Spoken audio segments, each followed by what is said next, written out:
জাহাঙ্গীরনগর বিশ্ববিদ্যালয়ের বহুল আলোচিত কেন্দ্রীয় শিক্ষার্থী সংসদ জাকসু নির্বাচন শেষ হয়েছে নানা অভিযোগ আর উত্তাপের মধ্য দিয়ে।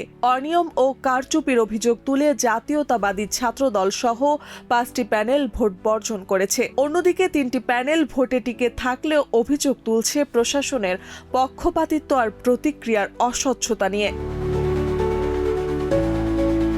বৃহস্পতিবার সকাল 9টা থেকে বিকেল 5টা পর্যন্ত বিশ্ববিদ্যালয়ের 21টি হলে টানা ভোট গ্রহণ হয়। 11,805 জন ভোটারের মধ্যে ভোট দেন প্রায় 8,016 জন। গড়ে ভোটের হার দাঁড়ায় 68% কাছাকাছি। তবে ভোট চলাকালেই উঠে আসে নানা অভিযোগ।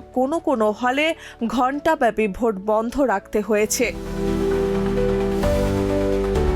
বিশেষ করে 15 নম্বর ছাত্রী হলে কারচুপির অভিযোগে পরিস্থিতি উত্তপ্ত হয়ে পড়ে। ছাত্রদল সমর্থিত ভিপি প্রার্থী সহযোগীদের নিয়ে হলে প্রবেশ করলে সেখানে প্রায় 1 ঘণ্টা ভোট বন্ধ থাকে। আবার কাজী নজরুল ইসলাম হলে ব্যালটে ভুল ধরা পড়ায় শিক্ষার্থীদের মাঝে ক্ষোভ দেখা দেয়। শিক্ষকদের মধ্য থেকেও এসেছে প্রতিবাদ। এমন পরিস্থিতিতে সংবাদ সম্মেলন করে নির্বাচন বর্জনের ঘোষণা দেয় ছাত্রদল মনোনীত প্রার্থীরা। পরে তারা বিক্ষোভ মিছিলও করে। শুধু দল নয়, আরও 4টি প্যানেলেও নির্বাচন বর্জন করে পুনর্নির্বাচনের দাবি জানিয়েছে।